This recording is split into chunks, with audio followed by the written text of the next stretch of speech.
ರೈತ ಮಾದರಿ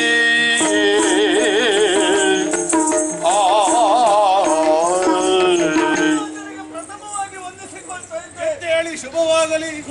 ಈ ಕರುನಾಡ ರಾಜ್ಯದ ಮಂತ್ರಿಯಾದ ಹಾಗೂ ನೀವೆಲ್ಲರೂ ಸೇರಿ ನನ್ನನ್ನು ಈ ಕಸುಗೆ ಏರಿಸಿದ್ದೀರಿ. ಧರ್ಮನಂದನನಾದ ನಾನು ಧಾರ್ಮಿಕತೆಯ ನೆಲೆಯಲ್ಲಿ ಅಂದರೆ ಸಚ್ಚಾರಿತ್ರ್ಯದ ನೆಲೆಯಲ್ಲಿ ಜೀವನವನ್ನು ಸಾಗಿಸುತ್ತಾ ಬಂದೆ. ಆದರೆ ಏನು ಮಾಡೋಣ, ನಮ್ಮ ಈ ರಾಜ್ಯದಲ್ಲಿ ಮುಖ್ಯವಾದ ಮಂತ್ರಿಗಳು ನೀವು ಒಂದೊಂದು ಖಾತೆಯನ್ನು ತೆರೆದು ಅದರಿಂದ ಕೆಲಸವನ್ನು ಮಾಡುತ್ತಾ ಬರುತ್ತಾ ಇದ್ದೀರಿ. ಎಲ್ಲೆಲ್ಲಿ ಬೇಕಾದ ಕಾಮಗಾರಿಗಳಿಗೆ ನಡೆಯುತ್ತಾ ಇದೆ. ಶಿಕ್ಷಣ ಒಂದೆಡೆಯಲ್ಲಿ ಇದೆ. ಮುಖ್ಯವಾಗಿ ನಾವು ಆರಿಸಿಕೊಂಡದ್ದು ನಮ್ಮ ಆರೋಗ್ಯದ ವಿಚಾರವಾಗಿ. ಯಾಕಂದ್ರೆ ಹಳ್ಳಿಗಳಿಂದ ಸೇರಿದ ಈ ನಾಡಿನಲ್ಲಿ ಎಲ್ಲರೂ ಸಂತೋಷವಾಗಿರಬೇಕೆಂದು 10 ಹಲವು ಯೋಜನೆಗಳನ್ನು ಮಾಡಿದ್ದೇನೆ. ಆದರೆ ಮಂತ್ರಿ, ನೋಡುತ್ತಾ ಇರುವಂತೆ ಅಲ್ಲಲ್ಲಿ ಜನಸಂಖ್ಯೆ ವೃದ್ಧಿಯಾದದ್ದನ್ನು ನೋಡುತ್ತಾ ಇದ್ದೇನೆ. ಅಷ್ಟೇ ಅಲ್ಲ, ಕೆಲವು ಕಡೆಯಲ್ಲಿ ಹೆಂಗಳೆಯರ ಸಾವು, ಸಣ್ಣ ಶಿಶುಗಳ ಸಾವು, ಇದೆಲ್ಲ ಮನಸ್ಸಿಗೆ ಬೇಸರವನ್ನು ತಂದಿದೆ ಮಂತ್ರಿ. ಅದಕ್ಕಾಗಿ ಯಾಕೆ ನಾನು ಮಾಡಿದ ಯೋಜನೆಗಳೆಲ್ಲ ಸರಿಯಾಗಿ ಬಳಕೆಯಾಗುವುದಿಲ್ಲವೋ, ಏನಾಗಿದೆ ಕಾರಣ ಉಂಟು ಪ್ರಭು? ಜನಪಾಲಲಾಲಿಸೈ ನಾನೆಂಬ ನುಡಿಯ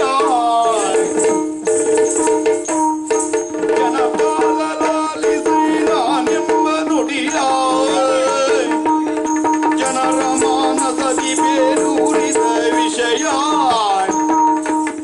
ಜನರ ಮಾನಸದಿ ಬೇರೂರಿದ ವಿಷಯ,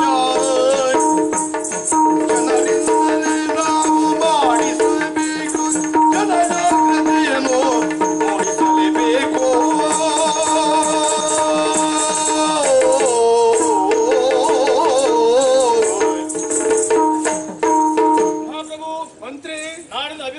ಈಗಾಗಲೇ ಸಾಕಷ್ಟು ಯೋಜನೆಗಳನ್ನು ಕೈಗೊಂಡವರು ನೀವು.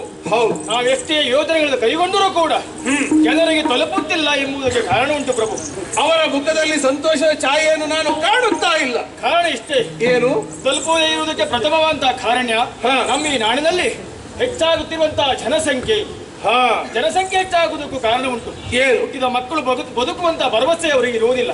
ಹಾಗಾಗಿ ಒಬ್ಬಾಕೆ ತಾಯಿಯಿಂದ 6-7 ಮಕ್ಕಳಿಗೆ ತಾಯಿ ಆಗ್ತಾ ಇದ್ದಾಳೆ. ಅಂದರೆ ಯಾವುದೇ ಒಂದು ಮಗು ಸತ್ತು ಹೋದರೂ ಇನ್ನೊಂದು ಮಗು ಉಳಿದೀತೆನ್ನುವ ಭ್ರಮೆ. ಹಾಗಾಗಿ ನಾವು ಮಾಡಿದಂತ ಯೋಜನೆಗಳನ್ನು ಮುಟ್ಟಬೇಕು ಅಂತಾದ್ರೆ ಮೊದಲು ಜನಸಂಖ್ಯೆಯ ಸ್ಥಿರತೆಯನ್ನು ನಾವು ಕಾಪಾಡಿಕೊಳ್ಳಬೇಕು. ತಾಯಿ ಹಾಗೂ ಮಗುವಿನ ಬಗ್ಗೆ ಭರವಸೆಯನ್ನು ಮೂಡಿಸುವಂತಹ ಧೈರ್ಯ ನಾವು ಮಾಡಬೇಕು. ಅವರ ಸುರಕ್ಷತೆಯ ಬಗ್ಗೆ ನಾವು ಗಮನ ಕೊಡಬೇಕು ಅಂತಾಯಿತು.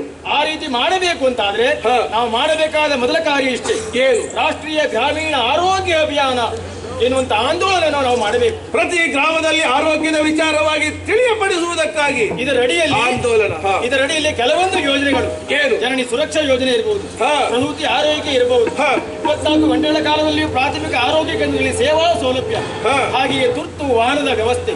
ಈ ರೀತಿಯಾಗಿ ನಾವು ಯೋಜನೆಯನ್ನು ಜಾರಿಗೊಳಿಸಬೇಕು. ಕೇವಲ ಯೋಜನೆ ಜಾರಿಗೊಳಿಸಲು ಸಾಕಾಗಲಿಕ್ಕಿಲ್ಲ. ಆ ಯೋಜನೆ ಅರಿವು ಜನರಿಗೆ ಆಗಬೇಕು ಅಂತಾದ್ರೆ ಕೆಲವಷ್ಟು ಮಂದಿ ಆಶಾ ಕಾರ್ಯಕರ್ತರು, ನಿಷ್ಠಾವಂತರು, ಪ್ರಾಮಾಣಿಕವಾದಂತಹ ಆಶಾ ಕಾರ್ಯಕರ್ತರನ್ನು ನೇಮಿಸಬೇಕು.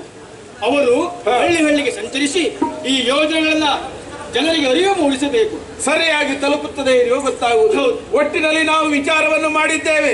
ಬೇಕಾದ ಸೌಲಭ್ಯಗಳು ಇದ್ದರೂ ಕೂಡ, ಉತ್ತಮ ಅಧಿಕಾರಿಗಳು ಇದ್ದರೂ ಕೂಡ ಅವರು ಜನರಿಗೆ ತಲುಪಬೇಕಾದ್ರೆ ಕೆಲವಾರು ಮಾರ್ಗದರ್ಶನವನ್ನು ನೀನು ಮಾಡಿದ್ಯಾ. ನಡೆಯ ರೀತಿಯ ಆಂದೋಲನ ಜನರೆಲ್ಲ ಮುಂದುವರಿಸಿ